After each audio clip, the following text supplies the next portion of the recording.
Today we are discussing chapter number 4. It is the chapter number 4. Okay, motion and plane. Motion and plane. In which we have one part, that is the vector.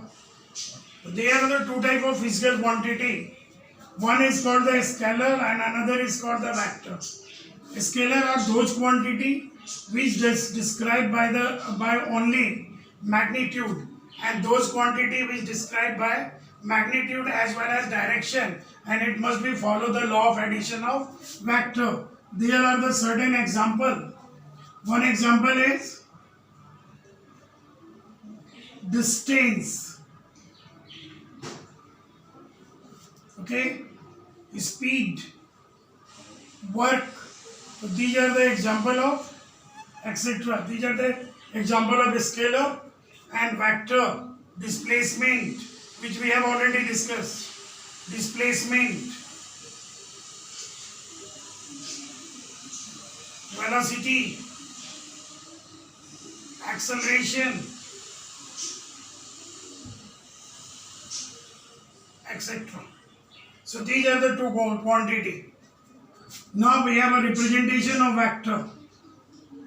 Representation of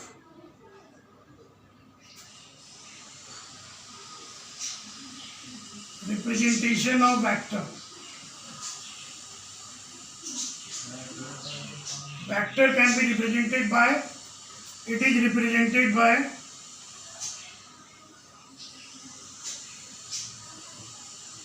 this one, arrow, and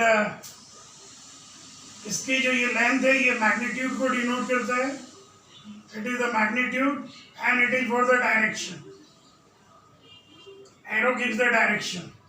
when you describe any point, मान लो कोई body ए से B तक हमें locate करना है, ए से B तक गई है, बॉडी इस डायरेक्शन में जा रही है, तो यहाँ जो डिस्प्लेसमेंट मान लो हमें लेना है, तो हम जब भी वेक्टर लिखेंगे वेक्टर को डिनोट करेंगे initial to final points. Always ये इनिशियल, ये फाइनल पॉइंट है, यानी हम लोग इसको डिस्क्राइब करेंगे वेक्टर ऊपर इधर initial point two final point. तो ये हम लोग दो पॉइंट्स लेते हैं, initial point and final point. तो हमेशा हम लोग ऐसे ही डिस्क्राइब करेंगे ए to be.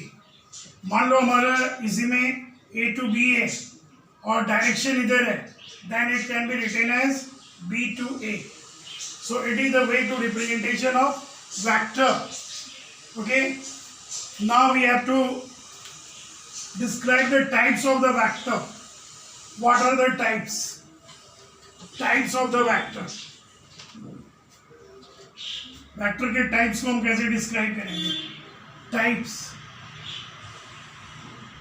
First is the equal vector. First is the equal vector. If two vectors are equal in magnitude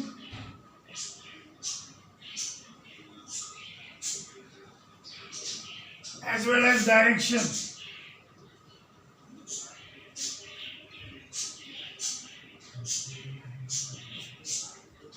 then they are equal magnitude. They are equal vector. ये हमारा equal vectors होता है. जैसे AB, CD. AB and CD are equal and AB parallel to CD. Then AB vector is equal to CD vector. We have another vector, that is equivalent vector or parallel vector. Equivalent or parallel.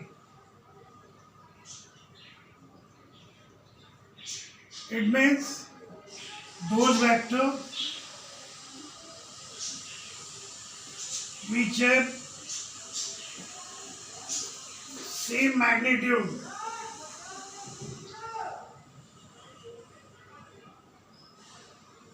but which have the same direction but different magnitude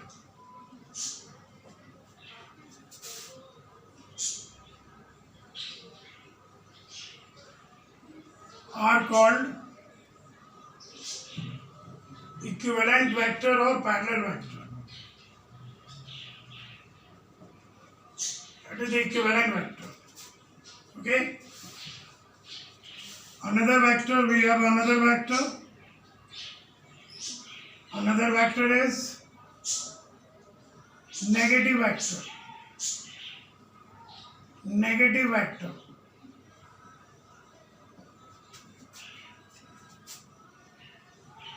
Those vectors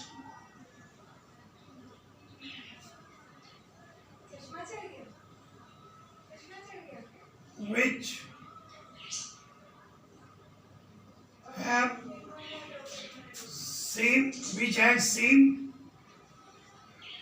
a same magnitude but different direction, but opposite direction.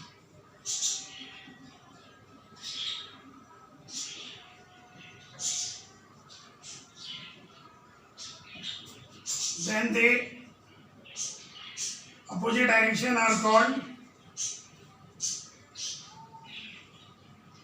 negative vector. Negative vector कहलाएगा. कैसे देखो, मान लो ये हमारा A to B है, ये हमारा वेक्टर A है, दूसरा वेक्टर है हमारा C to D. AB equal to CD but AB anti parallel to CD. Then therefore vector A is equal to minus B और B equal to minus A. These are the negative vector, एक दूसरे के opposite होगा. ठीक है. Next one is the position vector. Position vector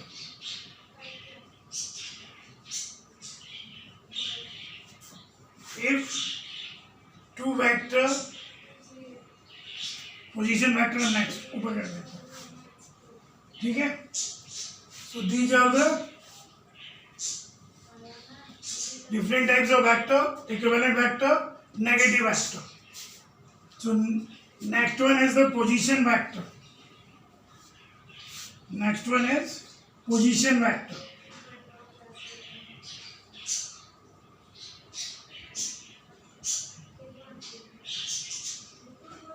Next one is the position vector.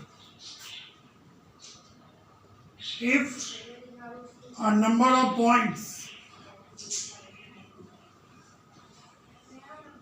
in plane are located by the vectors originate from same origin,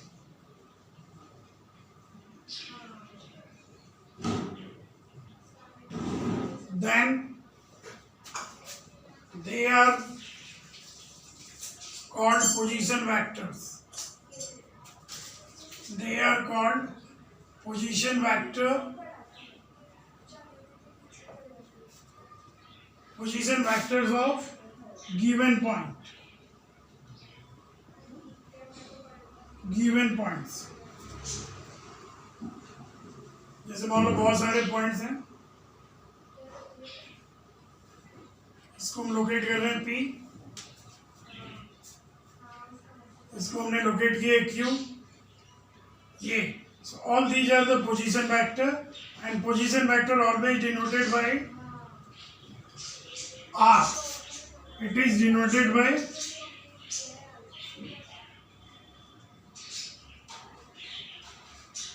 R vector. So R equal to R1 equal to R2 equal to OQ,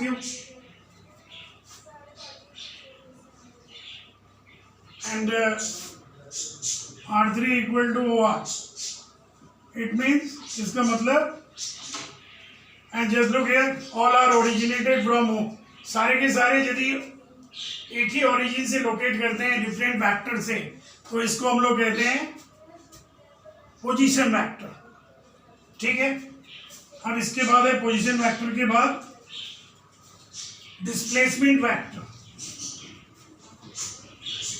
another type is the displacement vector.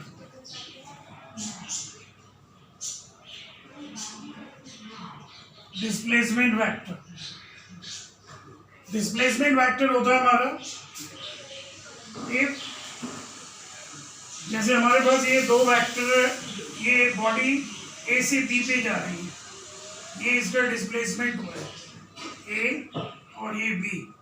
इसका position vector है हमारा R A, इसका position vector है हमारा R B. ठीक है, R A और R B. तो डिस्प्लेसमेंट वेक्टर होता है, displacement vector between two point is always equal to OR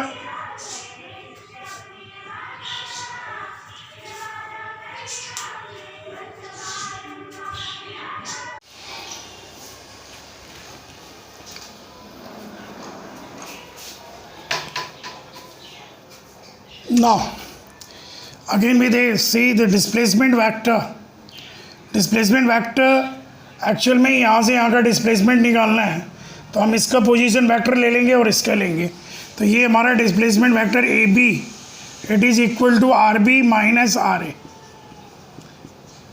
मतलब डिस्प्लेसमेंट वेक्टर क्या हो गया, displacement vector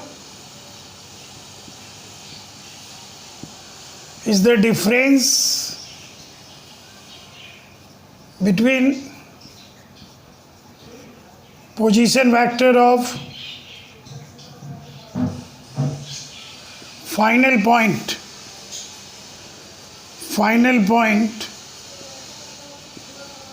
and initial point। Final point और इनिशियल पॉइंट के बीच जो डिफरेंस है, that is called the displacement vector.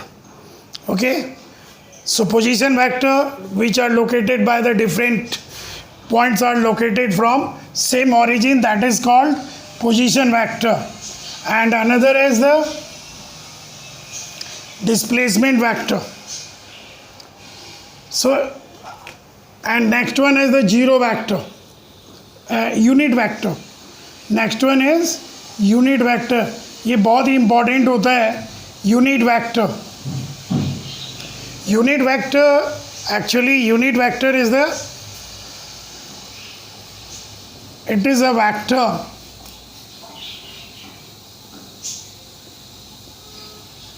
having unit magnitude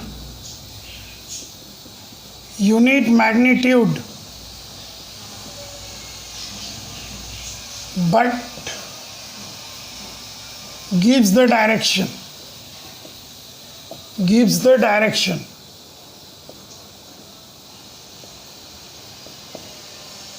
Mathematically it is the ratio of any given vector to its magnitude। ठीक है, it is denoted by cap.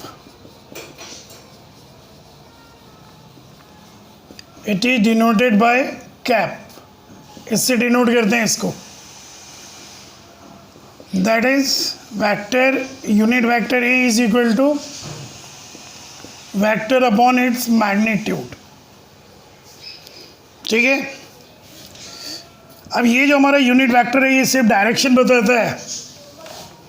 तो तीनों axis के अबाउट यूनिट वेक्टर हमारा fix है, और ये हमारा जैसे एक्स एक्सिस के अलॉन्ग लेंगे ये वाई एक्सिस है, ये जेड एक्सिस है। एक्स के अलोंग हमेशा हम लोग आई लेंगे, इसके अलोंग जे लेंगे और इसके अलोंग के लेते हैं। आई is the unit vector along x-axis, unit vector along x-axis, j unit vector along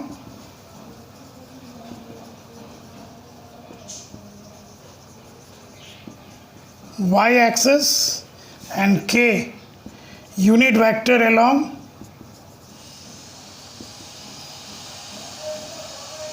z-axis. From this expression, any vector can be denoted by its magnitude and it is the direction. For example, suppose we have any vector a is equal to 3i. इसका मतलब है कि x के along इसका magnitude 3 है। यदि इसमें हम 4j भी ले लेते हैं, इसका मतलब है कि जो हमारी पॉइंट है उसका लोकेशन है 3, 4, जिस प्लेन के ऊपर है x के अलोंग 3 और y के अलोंग हमारा दिया हुआ है 4। ठीक है, तो ये आ गया हमारा a वेक्टर। इसी तरह 3 डायमेंशन में यदि हम किसी पॉइंट को लोकेट कर रहे हैं, सपोज हमारे पास कोई पॉइंट है x y z, ये हमारा कोई लोकेशन है। ठीक है, तो यहाँ से हमारा ये वेक्टर ए क्या होगा, ये हमने वेक्टर ए ले लिया है, तो वेक्टर ए को हम यहाँ लिख सकते हैं x i plus y j plus z k। तो ये हमारा वेक्टर को डिनोट करेंगे, पूरे चैप्टर में हम ऐसे लिखेंगे i j k a के साथ। ये इसका मैग्नीट्यूड है और ये डायरेक्शन। अब इसका मैग्नीट्यूड जब निकालते हैं हम लोग क्या करते हैं कि इसका जो कोफिशिएंट है उसका स्क्वायर का सम लेते हैं। तो इसलिए हमारा यूनिट वेक्टर क्या हो जाएगा, axi प्लस ayj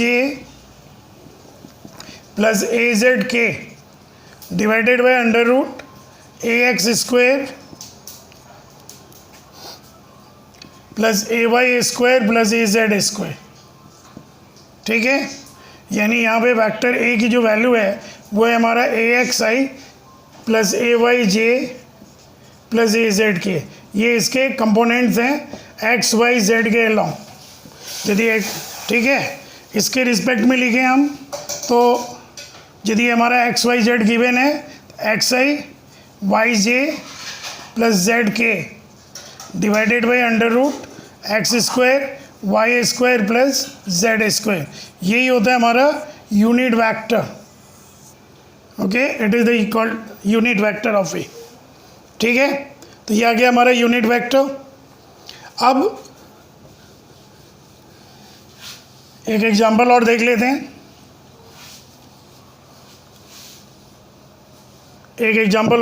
हैं। इसमें एक एग्जांपल और है हमारे पास।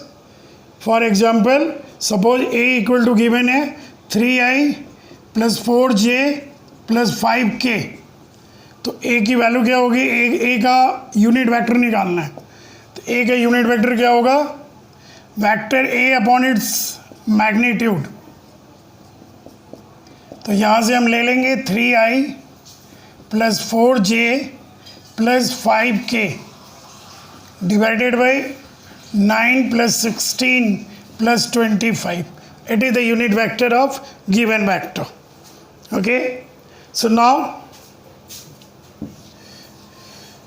another vector is the zero vector.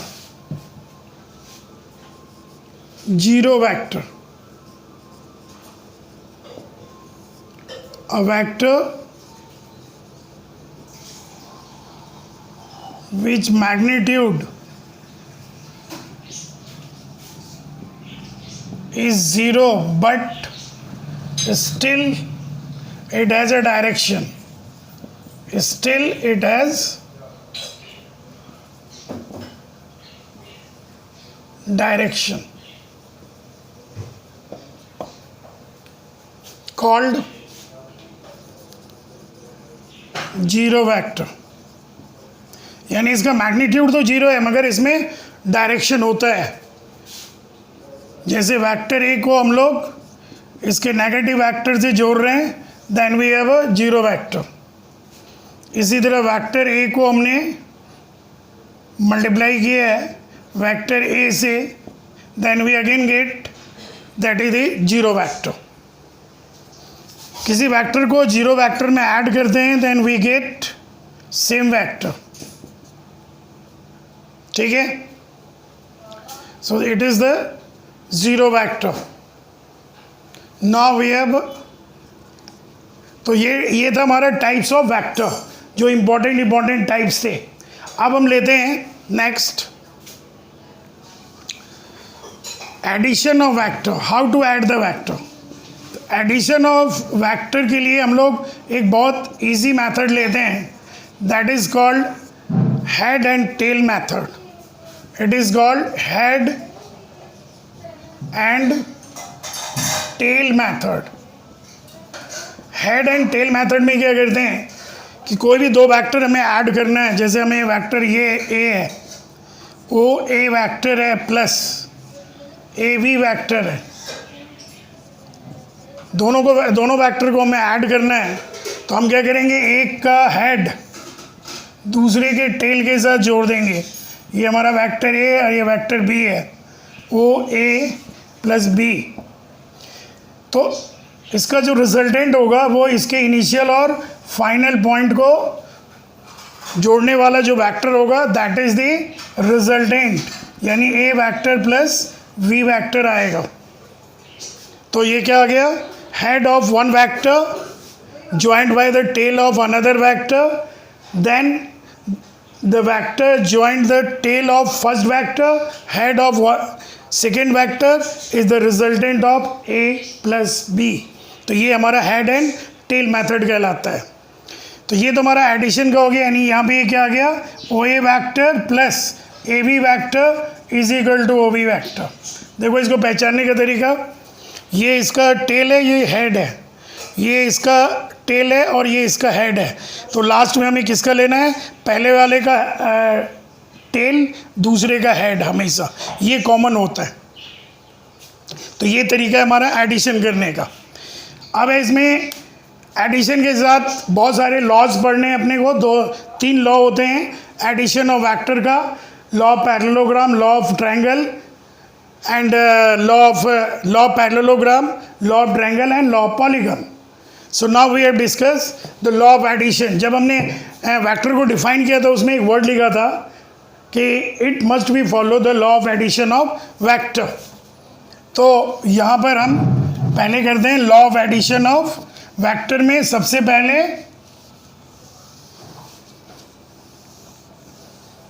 Parallelogram law of parallelogram, law of parallelogram of addition of vector, addition of vectors.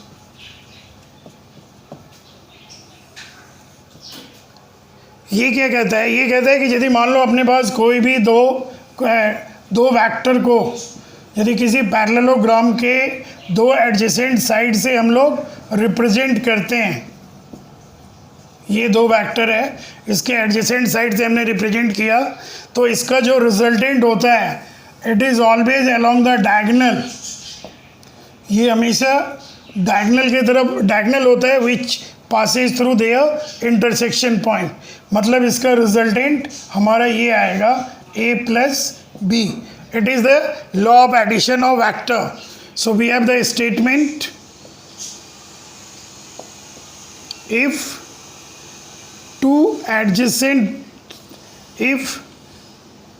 two vector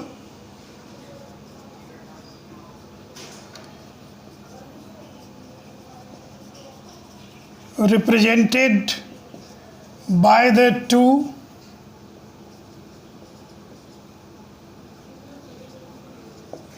adjacent side of any parallelogram,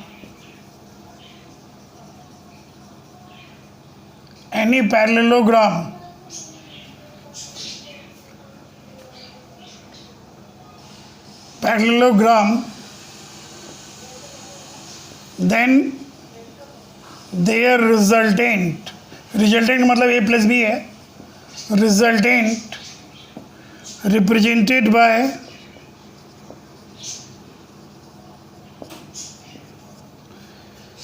diagonal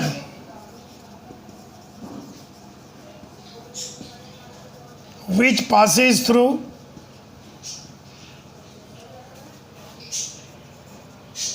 their intersection point.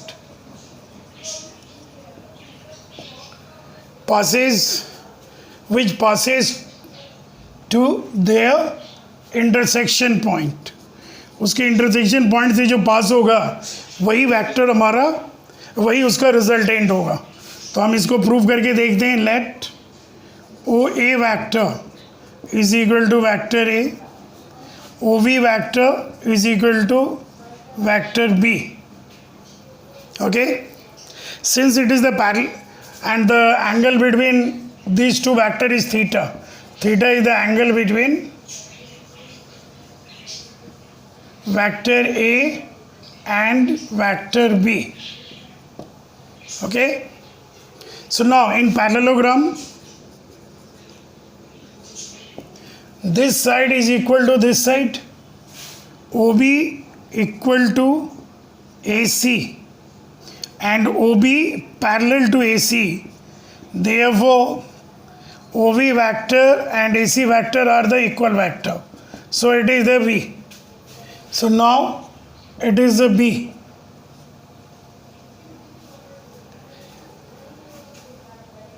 ठीक है? Therefore, by addition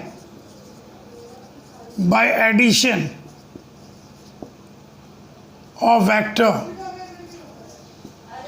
OA vector plus AC vector is equal to OC vector, but OA is equal to A, AC is equal to B is equal to OC, and it is the R equal to OC, but OC is what? But OC is diagonal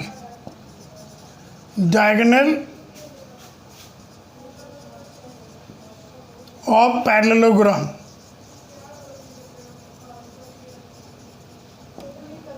So it is proved.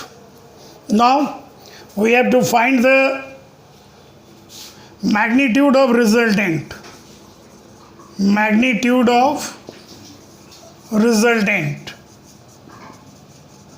Resultant का magnitude निकालते हैं. Resultant का magnitude निकालने के लिए हम लोग क्या करते हैं? We draw a perpendicular on the extended line of O A. Now we draw a perpendicular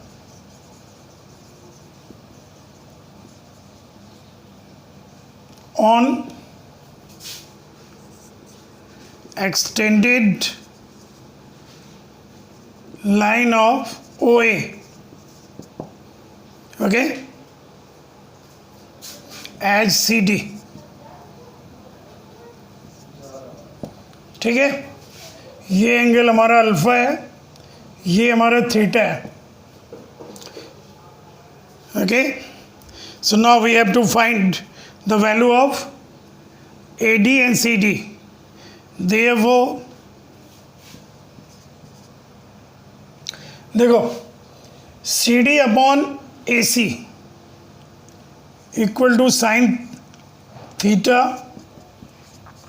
CD upon AC. इसका मतलब AC हमारा किसके इक्वल हो गया? B साइन थीटा के. And similarly AD equal to B cos theta. ये देख लो, ये बेस है, ये हाइपोटेनस है, तो base by hypotenuse cos theta होता है. इसके AC हमारा किसके इक्वल होगा? B के इक्वल होगा, since AC is equal to B and OA equal to A. ठीक है, अब हम इसमें ये जो हमारा राइट एंगल ट्रायंगल है, ये पूरा हमारा राइट एंगल ट्रायंगल बन गया. इससे हम लोग ओ सी की वैल्यू फाइंड करते हैं।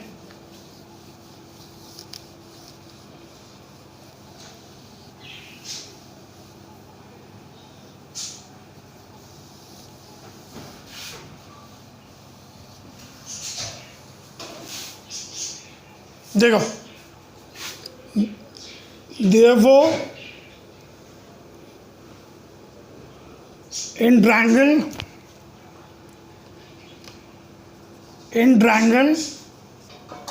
OCD, OC square is equal to OD square plus CD square, but OD can be written as a OA plus AD whole square plus C D का square.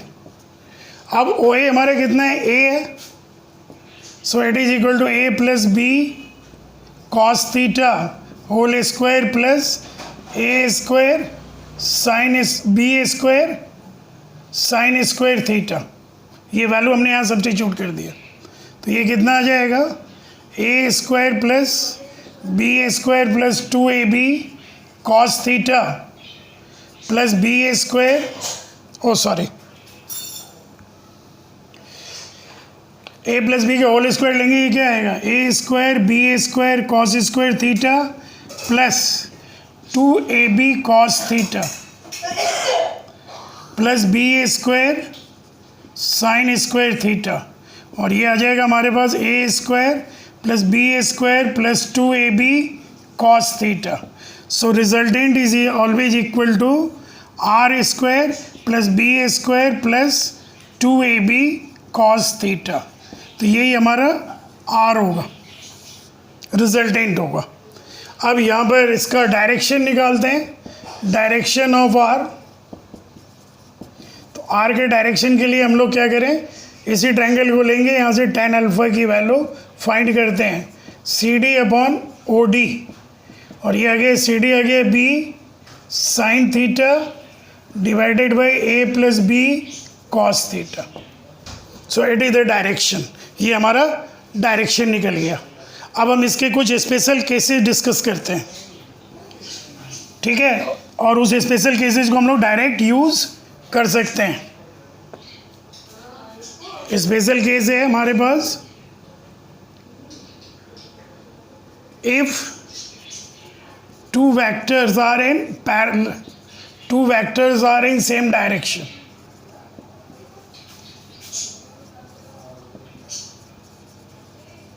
मान लो ये दोनों वेक्टर सेम डायरेक्शन में, तो हम कैसे सॉल्व करेंगे, थीटा की वैल्यू 0 कॉस 0 1, आर की वैल्यू कितनी आ गई, A square plus B square plus 2ab, और आर की वैल्यू आ गई हमारे पास ए प्लस बी यानी मैक्सिमम,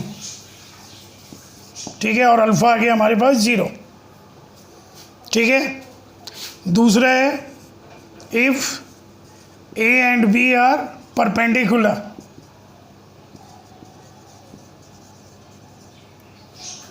आर परपेंडिकुलर, यानी एक वेक्टर ऐसे है, एक वेक्टर इधर, ये वेक्टर है, ये वेक्टर बी है, ठीक है, ये परपेंडिकुलर है। तो इस केस में जो हमारा रिजल्टेंट होगा, आर की वैल्यू कितनी हो जाएगी, R equal to under root A square plus B square, क्योंकि कॉस 0 की वैल्यू सॉरी कॉस 90 की वैल्यू हमारा 0 होता है, और tan अल्फा की वैल्यू आ जाएगी हमारे पास b साइन 91, तो b बाई ए। इससे हम लोग डायरेक्शन भी फाइंड कर सकते हैं। तो समझ में आ गया, मैग्नीट्यूड निकालने के लिए हम लोग यहाँ से एक परपेंडिकुलर ड्रॉ कर देते हैं, और इस परपेंडिकुलर ड्रॉ करने के बाद अब ये राइट एंगल ट्रायंगल हो गया, इसकी वैल्यू हमारी b कॉस थीटा आ गई, इसकी b साइन थीटा आ गई, ये हमारा b साइन थीटा था, और ये हो गया हमारा b कॉस थीटा। अब राइट एंगल ट्रायंगल से हमने इसको A D square plus C D square करके ये पूरा निकाल लिया, ए प्लस बी का A square plus B square plus 2ab cos theta, और जो इसका डायरेक्शन होगा एक्स एक्सिस के साथ वो हम निकाल लेंगे C D upon O D, यानी B sine theta plus equal to A plus B cos theta, ठीक है। तो अब अभी स्पेशल केसेस में और भी स्पेशल केसेस देखते हैं। तीसरा special case, if A and B are opposite in direction. मान लो ये अपोजिट है डायरेक्शन में, तो इस केस में क्या होगा, थीटा हमारा 180 और कॉस 180 की वैल्यू -1, तो यहाँ आर क्या आ जाएगा, A square plus B A square -2ab, और ये आ जाएगा हमारा a minus B, and direction along the greater vector, जो ग्रेटर वेक्टर होगा उसके along हो जाएगा ये, ठीक है। एक कंडीशन और लेते हैं, if A magnitude of A and B are equal. मान लो दोनों का मैग्नीट्यूड इक्वल है, तो इस केस में हमारा क्या होगा, आर की वैल्यू क्या आएगी, A square plus A square plus 2a square cos theta, ठीक है। इसको हम सॉल्व कर दें तो ये आ जाएगा हमारे पास 2a square 1 plus cos theta, ठीक है। अब देखो, इसको हमारे पास एक आइडेंटिटी होती है cos 2 theta equal to 2 cos square theta -1, तो हम इस आइडेंटिटी को यूज कर रहे हैं यहाँ पर। तो हमारे पास कॉस थीटा की वैल्यू कितनी हो जाएगी, कॉस थीटा हो जाएगा हमारे पास 2 कॉस स्क्वायर थीटा बाई 2 -1, तो ये -1 इधर आके ऐड हो गया, तो 2 कॉस स्क्वायर थीटा बाई 2, तो आर की वैल्यू आ गई हमारे पास 4a square cos square theta by 2, तो आर हम इससे निकाल लेंगे, ये आ जाएगा 2a कॉस थीटा बाई 2, ठीक है। तो ये हमारा निकल गया रिजल्टेंट। इसका यदि हम डायरेक्शन निकालें तो आप सॉल्व करके देख लेना, ये आएगा थीटा बाई 2, क्योंकि यहाँ आ जाएगा हमारा साइन थीटा, जिसको ब्रेक करेंगे हम 2 sign theta by 2 into cos theta by 2 में, नीचे आएगा 1 प्लस कॉस थीटा, जिसको हम लोग लिख देंगे 2 कॉस स्क्वायर थीटा, तो 2 से 2 कैंसिल, कॉस स्क्वायर थीटा से एक कॉस थीटा बाई 2 कैंसिल हो जाएगा, तो sine theta by cos theta हमें मिलेगा tan थीटा, इसलिए alpha equal to tan theta by 2। So these are the special cases for addition of law of addition of vector, parallelogram law. अब जो हम लेंगे, अब हम इसमें से लेंगे इसका पैरेललोग्राम के बाद law of triangle.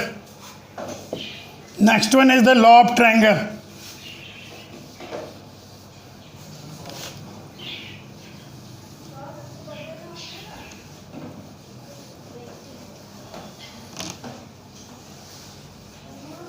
Now law of triangle. Law of triangle. Law of triangle कहता है कि यदि मान लो आपने दो वेक्टर लिया है, if the two vector represented along the consecutive side of any triangle, then its resultant is always along the third side in opposite manner. If two vectors are represented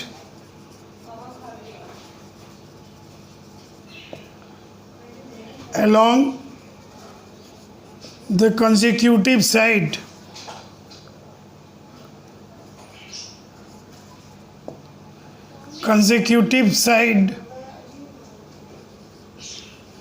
of any triangle, consecutive side of any triangle, then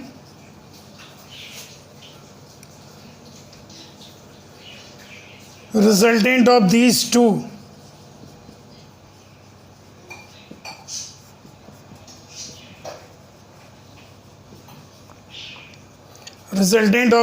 vector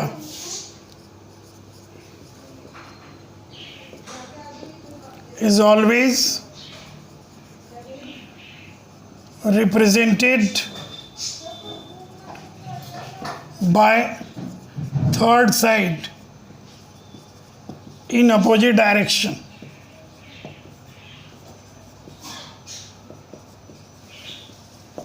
In opposite direction.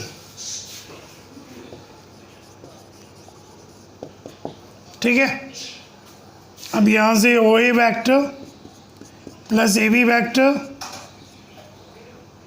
Proof देख लो इसका, is equal to O B vector by addition. O A को हम क्या लिख सकते हैं, vector A plus vector B is equal to O B. तो R equal to vector O B, O B is the third side directed in opposite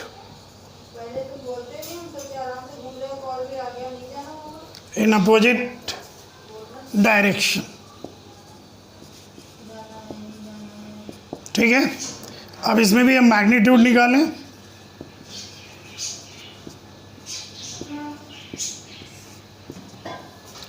magnitude निकालने के लिए इसमें भी हम यहाँ से परपेंडिकुलर ड्रॉ कर देते हैं,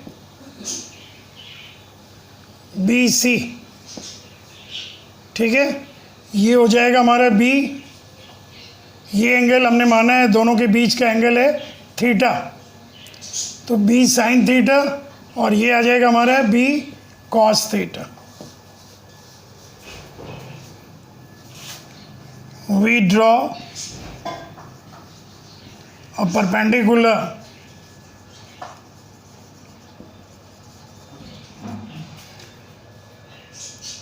from B to extended line